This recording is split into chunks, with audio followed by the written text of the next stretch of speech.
नारद जी धर्मराज युधिष्ठिर के कर्ण प्रिय वचनों को सुनकर श्री नारायण का 12 अवतार धारण कर दैत्यराज हिरण्याक्ष के मारने का वृत्तांत सुनाकर हिरण्यकश्यपु के क्रोध करने की कथा सुनाते हुए बोले, हे राजन, हिरण्याक्ष की मृत्यु का समाचार सुनकर हिरण्यकश्यपु अत्यंत क्रोधित हुआ और त्रिशूल उठाकर भयंकर शब्द का उच्चारण करते हुए दैत्यों से बोला, हे दैत्यों, भगवान विष्णु बालकों के समान अज्ञानी हैं।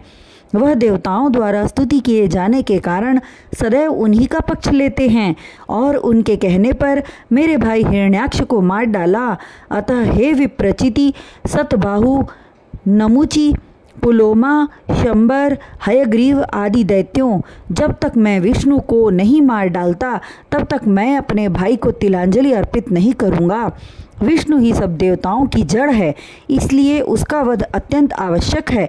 तुम लोग मृत्यु लोक में जाकर जिस स्थान पर ब्राह्मण एवं ऋषि मुनि हवन आदि करते हैं उन्हें विध्वंस कर डालो तथा ब्राह्मणों एवं ऋषियों को देखते ही यमलोकपुरी भेज दो, क्योंकि यज्ञ हवन आदि से विष्णु को भोजन प्राप्त होता है और जब हवन आदि नष्ट हो जाएंगे तो उसे भोजन प्राप्त नहीं होगा, जिससे वह शक्तिहीन हो जाएगा। दैत्यराज हिरण्यकश्यपु के वचनों को सुनकर दैत्यगण अति प्रसन्न हुए तथा उसकी आज्ञानुसार गौ, ब्राह्मण तथा ऋषि मुनियों को ढूंढ ढूंढ कर मारने लगे। हिरण्याक्ष की मृत्यु की बात जब उसकी माता एवं स्त्री को ज्ञात हुई तब अत्यंत शोकाकुल हुई। तब हिरण्यकश्यपु ने उन्हें बुद्धि से समझाया, हे माता, मेरा भाई शत्रु के सन्मुख युद्ध करते हुए मारा गया है। उसकी मृत्यु का शोक न करो, वह वीर गति को प्राप्त हुआ है। फिर यह नश्वर शरीर है, इसका नाश होना है, किंतु जीव कभी नष्ट नहीं होता। आत्मा को ज्ञानी लोग शरीर समझते हैं, यही उनकी भूल है और इसी भूल के चक्र में पड़कर जीव भटकता है। इसका मैं तुम्हें एक इतिहास सुनाता हूँ, तुम लोग ध्यान लगाकर सुनो। कुछ काल पूर्व उसी नर देश में सुयज्ञ नामक एक अत्यंत प्रतापी राजा था। वह युद्ध करते हुए शत्रुओं के हाथों वीर गति को प्राप्त हुआ। उसकी मृतदेह के पास उसकी रानियां एवं कुटुंब के सभी लोग मोह के वशीभूत होकर करुण क्रंदन करने लगे।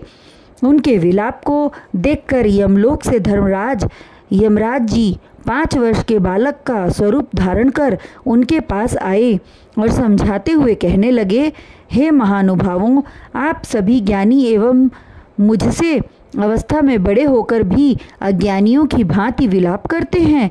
यह बड़े आश्चर्य की बात है।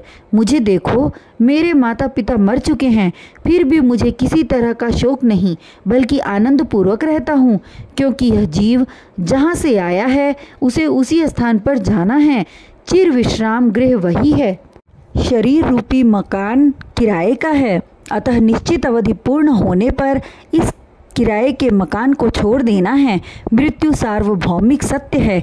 मृत्यु लोक में उत्पन्न समस्त चर अचर प्राणियों का विनाश निश्चित है। फिर शोक किस लिए करते हो? शरीर में विद्यमान जीव अजर अमर है, वह न कभी जन्म लेता है और न ही मृत्यु को प्राप्त होता है। जिस प्रकार सर्प 1 वर्ष में केचुल का त्याग कर नएपन का अनुभव करता है, उसी प्रकार कर्मानुसार जीव को अन्य योनियों की प्राप्ति होती है। हे मूर्खों, यह सुयज्ञ नाम का शरीर पड़ा हुआ है, जीव तो निकल चुका है।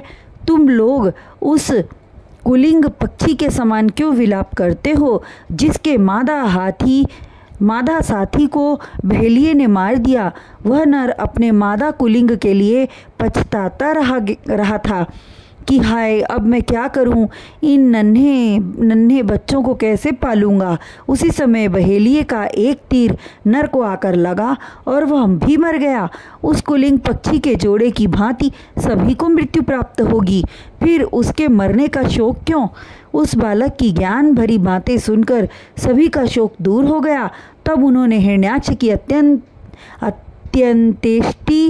अंत्येष्टि क्रिया संपन्न की।